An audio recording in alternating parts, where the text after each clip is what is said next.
Good evening, नमस्ते, सत श्री अकाल, आदाब। आप सबका स्वागत है मेरे यूट्यूब चैनल में एक खूबसूरत कहानी। और आज है नवरात्रि, तो सबको मेरी तरफ से नवरात्रि की शुभकामनाएं। अपने परिवार में रहें और खुश रहें और खुशियाँ बांटें। तो चलिए आप सबको देते हैं प्रीवियस पार्ट। और प्रीवियस पार्ट में आपने सुना था, मतलब लास्ट सीन में आपने सुना था कि हमारी रैना जो होती है, सॉरी अभियान, रहना और अव्यांशी आ रहे हैं यार। तो चलो ठीक है, अभी सान्या और जो होती है कंगना, सान्या और कंगना का दोनों का स्टोरी होता है। तो ये स्टोरी उनको सुनाती हैं और वो काफ़ी देर तक उनको परेशान करती हैं। अब वो परेशान करने का बस ये पर्पज़ होता है कि उनको बस उनको गिल्ट दिलाना रहता है। वो ऐसा गिल्ट कि जिससे उनको प्रॉब्लम हो, और वो सोच चुकी होती हैं और कर भी रही होती हैं। और अब वो पहुंची होती हैं अपने पिताजी के पास, मतलब अपने ससुर जी के पास। तो उनके बाद अभी क्या होता है, अब वो सुनते हैं। तो हमारी जो कंगना होती हैं, ये सारी चीज़ सोचने के बाद वो पहुंचती हैं अपने ससुर जी के पास और ससुर जी से पूछती हैं। कुछ चंद सवाल होते हैं जिससे हमारे वर्धन जी थोड़े से घबराने लगते हैं। उनके चेहरे पे साफ साफ वो डर दिख रहा होता है। तो कहती है, क्या हुआ डैड, सॉरी पिताजी, सब ठीक है ना? तो कहते हैं कि हाँ बेटा सब ठीक है। तो कहते हैं कि मैं ये जानना चाहती, पर तुम ये सब क्यों जानना चाह रही हो कंगना, कोई बात है? कहते हैं कि नहीं पिताजी, बस ऐसे ही मुझे कुछ मेरे सवालों के जवाब चाहिए जो आप देंगे तभी सुलझ पाएंगे। तो कहते हैं कि क्या? तो हाँ, तो कहते हैं कि ठीक है, बताओ कैसा हेल्प चाहिए। तो जब वो बताने लगती है, वो पूरी बात बताती है। शान्या ने उसको जो भी बोला होता है, जो भी कहा होता है कि मेरे डैड ने आपको मारने की कोशिश की थी और इसी वजह से वो मुझसे इतना ज़्यादा चिढ़ती हैं। तो कहते कि पर बेटा आप दोनों में तो सब कुछ ठीक हो गया था ना, तो ये अचानक से ये बात कहाँ से आ गई? तो वो कहती हैं कि नहीं, सब ठीक नहीं हुआ डैड, वो सबको दिखाने के लिए ठीक है, मगर रियल में सब कुछ ठीक नहीं है। तो कहते हैं कि पर शानी ऐसा कर क्यों रही है? तो कहती है कि मुझे नहीं पता डैड, जो मुझे पता था मैंने आपको बता दिया। और आपको इसलिए मेरा बताने का नहीं था कि मैं शानिया को कुछ ऐसा, मैं बस ये बताना चाहती थी और ये कहना चाहती थी कि मैंने कुछ गलत नहीं किया है, और सानिया जो समझ रही हैं वो गलत समझ रही हैं, बस और कोई बात नहीं है। तो कहते हैं कि ठीक है, मैं तुमको जितना हेल्प करना बनेगा मैं करूँगा, और तुम बस ध्यान रखना इस बात का कि और किसी को ये बात पता ना चले। तो कहते हैं कि ठीक है पिताजी। तो वो बताते हैं कि हाँ, एक मेरे फ्रेंड थे, और वो जो तुम्हारे पिताजी थे, और मुझे पता नहीं था कि वो तुम्हारे पिताजी हैं। मैं इस बात पे कैसे रिएक्ट करूँ मुझे नहीं समझ आ रहा। बट वो उस बात को काफ़ी वक्त हो गया है, और उस वक्त मुझे बस एक घोटाले का पता चला था जिसकी वजह से हमारे बीच में लड़ाई हुई थी। और मुझे लग रहा था कि वो घोटाला, जो सारे सबूत थे तुम्हारे पिताजी के खिलाफ थे, और बस यही बात हुई थी। उसके बाद मैं उनसे मिला नहीं। तो कहते कि आपने कंपनी अलग करने का कुछ प्रोसीजर नहीं किया? तो कहते हैं कि किया था, बट मैंने नहीं किया था, वो जो तुम्हारे पिताजी थे उनके तरफ से डॉक्यूमेंट्स आए थे। तो कहते कि पर पिताजी, पापा तो बोल रहे थे कि उन्होंने ये भेजा ही नहीं, वो आपकी तरफ से गया था। तो कहते हैं कि पर बेटा उनके तरफ से आया था, मैं गुस्सा भी हुआ था, पर बाद में मुझे रियलाइज़ भी हुआ था कि नहीं मैंने गलत किया, मैं वापस गया भी था। वो रियलाइज़ होने में मुझे काफ़ी वक्त लग गया था। बट वो उस वक्त तक तुम्हारे जो फादर होते हैं वो जेल जा चुके होते हैं, और वो किसी मर्डर के इल्ज़ाम में गए होते हैं, पर वो किसका मर्डर था वो मुझे नहीं पता। बस मैं उनसे मिल के आया था, उसके बाद मैं उनसे कभी नहीं मिला। तो कहते हैं कि पक्का आप यही हुआ था डैड? तो कहती हैं कि हाँ बेटा, मैं सच बता रहा हूँ, यही हुआ था। तो कहती हैं कि पर वो डॉक्यूमेंट्स कौन लेके गया था जो पापा से साइन कराने के लिए? तो मैंने अपना पार्टनरशिप ख़त्म नहीं किया था, उन्होंने ही उधर से डॉक्यूमेंट्स भिजवाए थे पार्टनरशिप ख़त्म करने के लिए। वरना अगर उन्होंने खुद से नहीं किया होता तो मैंने नहीं किया होता, क्योंकि कुछ मनमुटाव अपने दोस्ती में आने से दोस्ती अगर ख़त्म हो जाए तो इससे अच्छा वो मनमुटाव को ही भूल जाओ। तो जब वर्धन जी की बातें सुनती हैं कंगना, तो उनके दिल में जो सवाल होते हैं और अब गहरे होने लगते हैं। अब वो सोचने लगती हैं कि ये सारे सवाल जो उठ रहे हैं, ये कहाँ से आ रहे हैं? आखिर कौन कर रहा था? उस वक़्त कौन था इन दोनों के बीच? कौन इन दोनों के बीच आ रहा था? वो अभी इस बात क्यों सोची जा रही होती है? वो उनके कमरे से कहती है, ठीक है डैड मैं जाती हूँ ना। तो कहते हैं कि हाँ ठीक है बेटा, ध्यान रखना अपना। तो कहते हैं कि हाँ। वो चली जाती हैं और दरवाजे के पास खड़ी होके जो हमारी मनीषा होती है ये सारी बातें सुन रही होती हैं। तो कहती ओह ये मैटर है। तो मैडम मेरे को जलाने के लिए ये सारे झूठे खेल खेले जा रहे हैं। कुछ भी कर लो कंगना, तुम्हारे साथ ये खुशी के पल और ये सोच रही हो कि तुम चाणक्य के साथ वो जिंदगी देख पाओगी, तो नहीं ऐसा मैं होने नहीं दूंगी। और अब ये सोचने लगती हैं कि ये है कौन जो इन मतलब ये कौन है, क्या मैटर है। वो पूरी बात अब सोचने लगती हैं कि अब मुझे जानना है।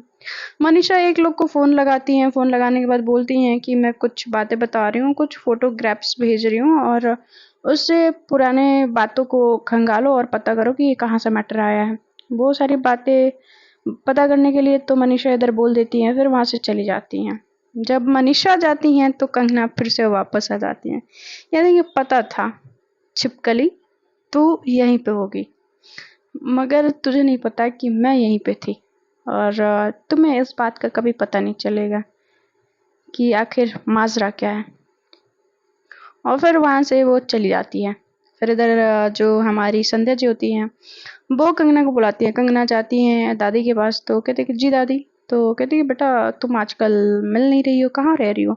कहती कि नहीं नहीं दादी मैं पिताजी से मिलने गई थी। तो कहती हैं कि अच्छा कुछ बात थी? तो कहती कि नहीं बस ऐसे ही मन किया उनसे मिलने का, इसलिए मैं चली गई थी। तो कहती हैं कि ठीक है बेटा, सान्या ठीक है ना? तो कहती हैं कि हाँ हाँ दादी सब ठीक है, क्यों? तो कहती हैं कि बेटा जो आज कल हो रहा है घर में, मैं नहीं चाहती कि बहुत सारी चीज़ें हो, और उम्मीद है कि तुम मेरी बात को समझ रही होगी कि मैं क्या कहना चाहती हूँ। तो कहती कि मैं कुछ समझी नहीं दादी। तो कहती है कि मेरे कहने का मतलब ये है कि तुम दोनों के बीच में सब ठीक है ना?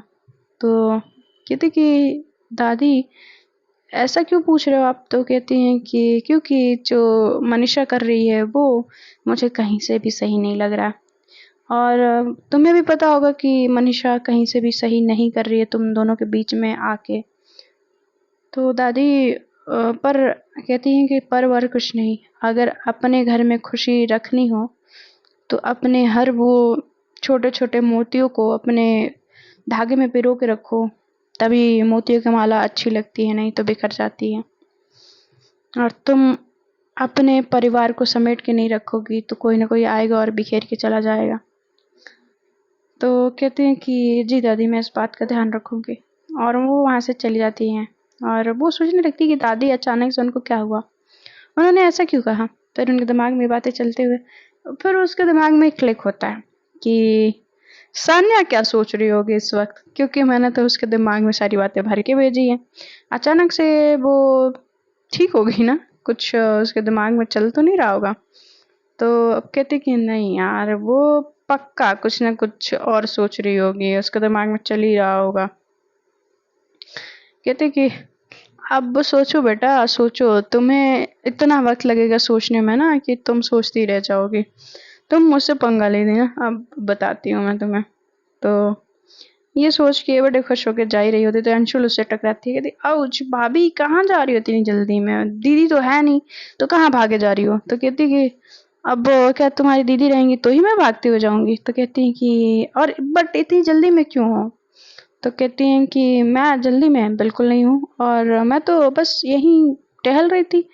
तुम आजकल तुम कहाँ रहती हो, कहीं प्यार व्यार का तो चक्कर नहीं है? अंशु से कहती है। तो कहते हैं क्या भाभी आप भी कुछ भी। तो वो शर्माने लगती है अंशु। तो कहती है कि नहीं नहीं ये शर्माते हुए नजरें, ये जो गालों पे जो ब्लश है वो समझ में आ रहा है मेरे को। बताओ कहाँ गड़बड़ कर रही हो अंशु? तो कहती कि कुछ नहीं भाभी, आप ऐसे ही मज़े ले रहे हो मेरे में, कुछ नहीं है। तो कहती कि नहीं मुझे समझ आ गया है, अब बता भी दो। तो कहती कि सच बता रहे हो, ऐसा कुछ नहीं है। तो कहती कि ओके। तो कहती कि वैसे तुम जा कर आ रही थी? तो कहती कि भाभी मुझे एक हेल्प चाहिए थी। तो कहती कि हाँ बताओ। तो वो दी ने दीपेश से बात की है। तो कहती कि आजकल बड़ी दीपेश दीपेश हो रहा है, ये है कौन बंदा? तो कहती कि वो मेरे कॉलेज का है और दी उसको बहुत अच्छे से जानती हैं। दी का जूनियर था और दी मेरे को बोली थी उसको, मतलब थोड़ा सा हेल्प कराने के लिए स्टडी में, बट उसने कॉल नहीं किया। दी ने कॉल कर दिया था बट उसने दीपेश ने कॉल नहीं किया। तो क्या आप भाभी दी को कॉल लगा के पूछोगी क्या? तो कहती हैं कि अरे यार तुमने तो शेर के मुंह में हाथ डालने को बोल दिया। खैर ठीक है, मैं करती हूँ कॉल।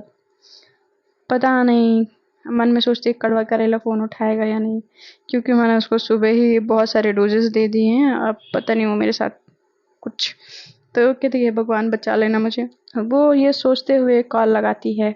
जब कॉल रिंग होती है तो इधर हमारी जो शानी होती है एक इम्पोर्टेंट मीटिंग में होती हैं और वो मीटिंग कर रही होती हैं और जल्दी से जल्दी वो मीटिंग ख़त्म करना चाह रही होती हैं। वहाँ पे राहुल भी खड़ा होता है, कॉल उसका बज रहा होता है बट वो उठा नहीं रही होती है। एक कॉल आता है, दो आता है, तीसरे में सान्या उठाती है। वो कहती है कि तुम्हें समझ नहीं आता जब कोई कॉल ना उठाए तो बार बार कॉल नहीं लगाना चाहिए। जब ऐसा बोलती है और कॉल स्पीकर पे होते थे, कहती हैं कि ऐसी कोई बात नहीं है। मेरी जो ननद है आपसे बात करना चाह रही थी, और वो तुरंत उसको फ़ोन पकड़ा देती है। तो वो फिर नॉर्मल हो गई, वो कहती कि क्या हुआ अंशु? तो अंशु घबराने लगती है, कहती कि दी आप आपने दीपेश से बोला था ना, तो दीपेश ने अभी तक मुझे कॉल नहीं किया। कहती हैं कि तुम इतनी छोटी सी बात के लिए मुझे कॉल लगाया। तो कहती हैं कि दी हाँ वो नोट्स कंप्लीट करने थे, असाइनमेंट्स थे और अभी तक कंप्लीट नहीं हुए हैं। तो कहती हैं कि तो तुम खुद लगा लेती उसको फ़ोन, मुझे लगाने की क्या ज़रूरत थी? तो कहती है कि पर दी आपने बोला था इसलिए। तो कहती हैं कि ठीक है मैं बात करके बताती हूँ, या तुम कॉल लगा लो, मैं बाद में बात कर लूँगी। वो जब ये बोल देती हैं तो हमारी अंशु खुश हो जाती हैं और वो फ़ोन रख देती हैं। कहती हैं कि भाभी आप तो फँसा देते हो, आप दी से इतना डरती क्यों हैं? तो कहती है कि अब आपकी दी हैं तो आप क्यों डरती हैं? तो कहती हैं कि मैं कहाँ डरती हूँ दी से, मैं तो देखा नहीं मैं कैसे बात कर ली। तो कहती हैं कि हाँ वो तो मैंने देखा कि कैसे बात की, बहुत अच्छे से बात की, मुझे समझ भी आया बहुत अच्छे से की। तो वो हंसने लगती है और कहती है कि आप ऐसे मत बोला करो भाभी, मैं नहीं डरती दी से। तो कहती है कि अच्छा नहीं डरती हो दी से? तो कहती है कि हाँ नहीं डरती। तो कहती है ठीक है, अब तो वो वक्त बताएगा कि डरती हो या नहीं। तो कहती है कि हाँ हाँ देख लेना आप। तो वो वहाँ से फ़ोन देके और कहती कि मैं भाभी जाती हूँ ना, मुझे थोड़ा काम है। तो कहती कि ठीक है। वो जो हमारी जो कंगना होती हैं वो फ़ोन लेती हैं और हंसते हुए अपने कमरे की तरफ चली जाती हैं। जब वो अपने कमरे के अंदर जा रही होती हैं तब तक अंश उनको जाते हुए उनके कमरे में देखता है। तो उसको इच्छा होती है कंगना से बात करने की, जो कि हमारी कंगना बिल्कुल नहीं चाहती हैं कि जब सान्या ना हो तो उसके कमरे में कोई आए। और ऊपर से हमारी कंगना भाई वो बहुत ज़्यादा डर रही होती है इस टाइम, क्योंकि सान्या को उन्होंने ऑलरेडी बहुत ज़्यादा ही तनकाया हुआ होता है। क्योंकि सान्या अभी सोच रही होती कि अभी वो मीटिंग में बैठी हुई होती है मगर कंगना की बातें वो सोच रही होती है। तो राहुल पूछता है कि मैम सब ठीक है, डील साइन किया जाए? तो कहती है हाँ हाँ बिल्कुल क्यों नहीं। वो डील जो साइन करने का होता है वो फाइल लेती हैं, उस पर साइन करती हैं और करके कहती है कि राहुल बाकी सब फाइनल कर देना। तो वहाँ से चली जाती हैं। वो जो गैलरी होती है ना वहाँ पे सोचते हुए जा रही होती है कि सच में मैंने ये सब किया, मुझे यकीन नहीं हो रहा मैं ऐसा कर सकती हूँ। पर वो सारी निशानियाँ जो दिखा रही थी ये कैसे हो सकता है? तो वो सोच रही होती है कि मैं इतने भी नशे में नहीं थी कि ये सारी चीज़ें हो जाए। वो निशानियाँ भी तो वो खुद से नहीं बना सकती ना। फिर वो अपना फ़ोन निकालती है, उसके फ़ोन पे एक मैसेज बीप होता है। मैसेज जब बीप होता है तो वो अपना फ़ोन खोलती है तो उसके फ़ोन पे एक स्क्रीन शो हो रही होती है। अब इधर जो हमारी कंगना होती हैं, वो अपने कमरे में जाती हैं और वो जाके बस जो टॉवल होता है वो निकालती हैं और वॉशरूम में जाती हैं। वॉशरूम में फेस को एकदम क्लीन करके वो टॉवल से फेस को क्लीन करते हुए सुखाते हुए आती हैं। जब आती हैं तो दरवाज़ा बंद करते हुए अंश उनके कमरे में दाखिल होता है। जब उनके कमरे में दाखिल होता है, अंश इस तरीके से जब आता है तो कहती है कि अंश ये क्या कर रहे हो और क्यों? तो कहते कि तुम मुझसे बात ही नहीं कर रही हो, मैं तुमसे कब से बात करने की कोशिश कर रहा हूँ और तुम जब देखो तब दी के पीछे घूमते हुए नजर आ रही हो। क्यों? तुम क्या मुझसे 5 मिनट भी बात नहीं कर सकती? तो कहती हैं कि हाँ बोलो ना, क्या बात करनी है? तो वो सब बातें जो होता है, कहती कि तुम कैसे दी का प्यार एक्सेप्ट कर सकती हो? तुम ये शादी कैसे एक्सेप्ट कर सकती हो कंगना? तुम मुझसे प्यार करती थी ना, अचानक से दी से प्यार कैसे हो गया, ये मुझे बताओ। और अगर दी से प्यार है तो तुम मेरे साथ क्या कर रही थी उस वक्त? हाँ? तो कहते कि तुम ये बात पूछने के लिए इस कमरे में आए हो? मैंने तुम्हें बता दिया ना कि जिस हालात में जिस तरीके से शादी की, वो उस वक्त मुझे नहीं पता था, मगर मुझे लगा कि मुझे ये रिश्ता निभाना चाहिए, तो इसलिए मैं निभा रही हूँ। और तुमने भी तो शादी कर ली है ना, तो अभी तुम किस हक से ये सवाल पूछ रहे हो? तो कहता है कि तुम्हें अच्छे से पता है कि मैंने कोई शादी नहीं की है। तो कहती है कि क्या? आई मीन कि मैंने उसे अपनी खुशी से शादी नहीं की है। तो कहती हैं कि खुशी हो या ना हो, तुमने मनीषा से शादी की है और तुमको अपने घर में, अपने परिवार में, अपने प्यार के साथ खुश होना चाहिए। तो कहती कि माय फुट, प्यार उसके साथ, मुझे प्यार उसके साथ नहीं है, बस तुम्हें दिखाने के लिए मैंने उससे शादी कर ली। तो कहती कि मुझे दिखाने के लिए तुमने मनीषा से शादी कर ली? तुम्हें लगता है सीरियसली कि तुम्हारी शादी से मुझे कोई फर्क पड़ता है? तो कहती कि पड़ता है ना, देखो ना तुम परेशान हो गई हो जब से मनीषा से शादी किया है मैंने। तो कहती कि परेशान और मैं? नहीं, बिल्कुल नहीं, गलत समझ रहे हो, मेरी परेशानी के कारण कुछ और है। जब ये बोल रही हो तो कहती कि तुम प्लीज यहाँ से जाओ, अंश कोई देखेगा तो गलत ही समझेगा और तुम्हारी खासकर वाइफ देखेगी तो गलत समझेगी। तो कहता है कि नहीं, मैं नहीं जाऊंगा, जब तक तुम मेरे सवालों का जवाब नहीं दे देती तब तक मैं नहीं जाऊंगा, तुम बताओ। तो वो उसके करीब आके खड़ा होता, कहते कि तुम मेरा प्यार क्यों नहीं समझ रही हो? कंगना, तुमसे मैं कितना प्यार करता हूँ, तुम एक काम करो ना, दी को छोड़ दो और मैं मनीषा को छोड़ देती हूँ, चलो हम यहाँ से कहीं दूर चलते हैं। जब वो बोलता है ये बात, कहती क्या तुम्हारा दिमाग खराब हो गया है? तुम क्या बोले जा रहे हो? हाँ, अपने परिवार की इज्जत भी तुम्हें नहीं दिखाई दे रही है? तुम इतने अंधे हो चुके हो? तो कहता है कि तुम्हारे सामने मुझे कोई दिखाई नहीं दे रहा, मुझे कोई नहीं चाहिए, बस मुझे तुम चाहिए। प्लीज, तुम मेरी बात को क्यों नहीं समझ रही हो? कंगना, मैं तुम्हारे बिना मर जाऊंगा। तो कहती है कि क्या बकवास किए जा रहे हो? जो अंश होता है, जो अंश बोले जा रहा होता है, वो उसके पास उसके बिहेवियर ना एकदम डिफरेंट हो चुका होता है। वो बस क्या कर रहा है उसको खुद भी होश है या नहीं, उसको खुद भी नहीं पता होता है। जब हमारी कंगना कहती कि प्लीज अंश तुम जाओ यहाँ से, प्लीज मैं क्या तुम्हारे आगे हाथ जोड़ती हूँ, तो उसके हाथों को वो पकड़ लेता अपने हाथों से, कहते कि प्लीज हाथ मत जोड़ो कंगना, मैं तुम्हारे आगे हाथ जोड़ता हूँ, तुम्हारे पैर पड़ता हूँ। वो तुरंत उसका पैर पकड़ लेता है और रोने लगता है, कहते कि प्लीज प्लीज सान्या को छोड़ दो, तुम प्लीज मेरे साथ चलो, तुमको पता है ना तुम्हारे लिए मैंने कितने सपने सजोए थे और वो सारे सपने टूट गए। मनीषा के साथ मैंने कोई भी ज़िंदगी जीने का कोई सपना नहीं सजाया था, जिसके साथ नहीं सोचा था उसके साथ मुझे अपनी ज़िंदगी जीनी पड़ रही है, प्लीज़ कंगना मेरी बात समझो। वो बहुत गिड़गिड़ाता है, बहुत रोता है। जब कंगना बोलती है कि नहीं अंश, बहुत देर हो चुकी है और ये सारी चीज़ें अब नहीं हो सकती हैं, तो अंश तुरंत खड़ा हो जाता है। उसकी आंखों में ना एकदम खून उतर आता है जब ये बात बोलती है कंगना कि बहुत देर हो चुकी है, अब ऐसा कुछ नहीं हो सकता। तो ये देख क्यों नहीं हो सकता? हाँ, ऐसा क्या कर दिया है मैंने? हाँ, ये गले पे निशान लगे घूमे जा रही हो, मैंने कुछ कहा? हाँ, तुम ना मुझसे प्यार किया तो अचानक से दी से प्यार तुम्हें कैसे हो गया?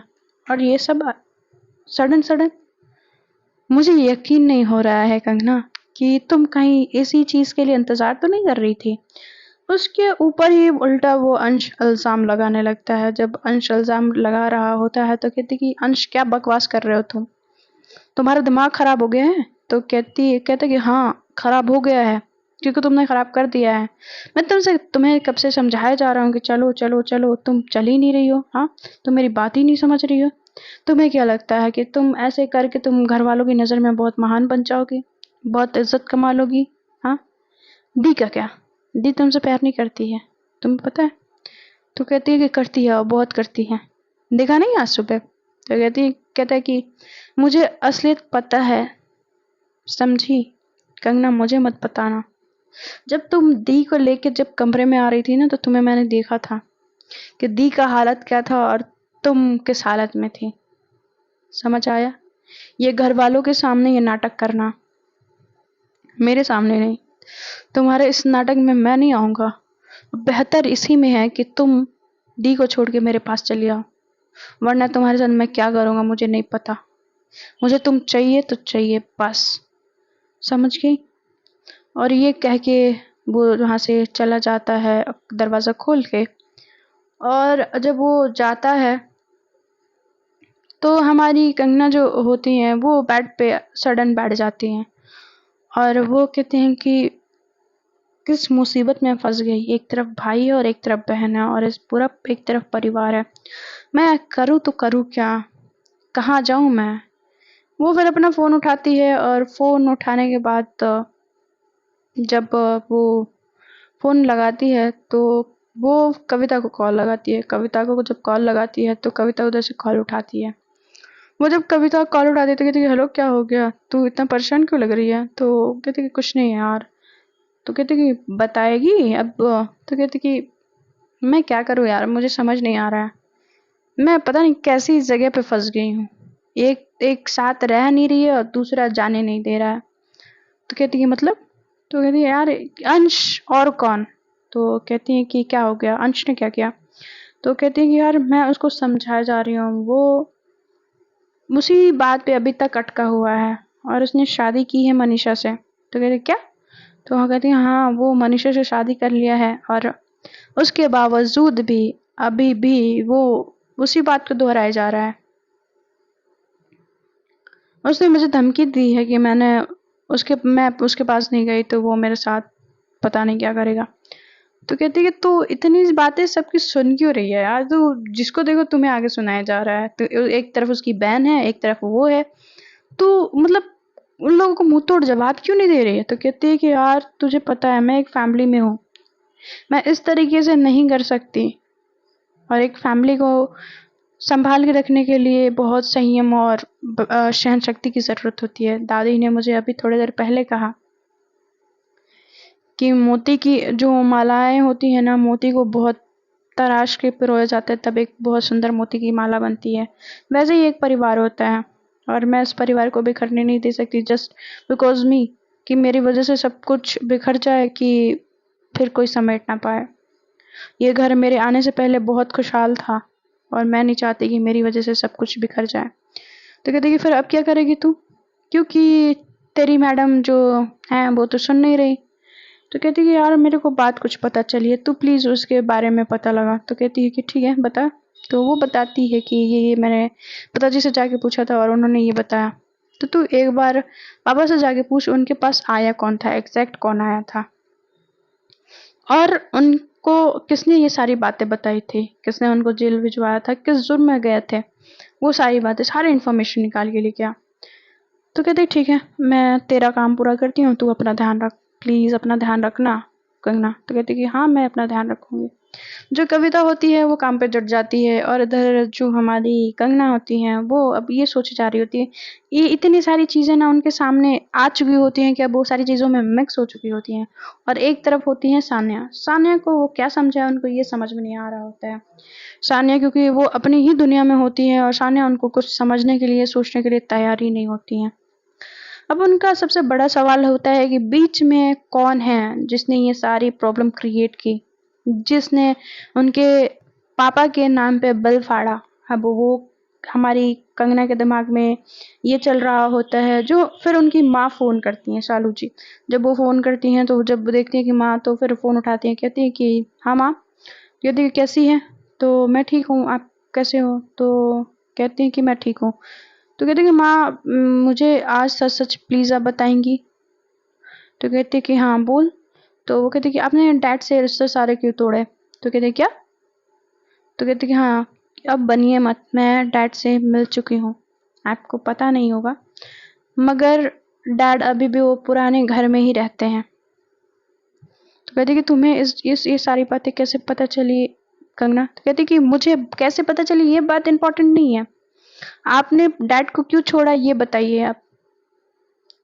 उनकी माँ हक्की बक्की हो जाती है और कहती है कि तुम कैसी बात कर रही हो कंगना, तुम्हारे पिताजी कब के मर चुके हैं? तो कहते कि वो जिंदा है माँ, झूठ मत बोलिए, अब तो झूठ बोलना बंद करो, अब तो बंद कर दो यार, मतलब आप क्या चाहते हो?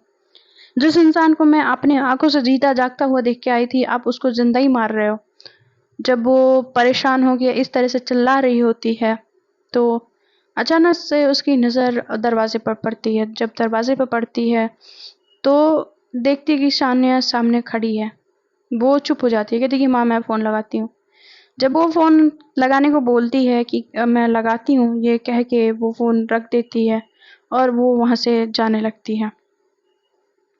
जब वो जाने लगती है तब शानिया उसका हाथ पकड़ लेती है। जब उसका हाथ वो पकड़ती है तो वो अचानक से उसको ऐसे, मतलब इतनी हैरानी से देखती है कि उसने उसका हाथ पकड़ के रखा है।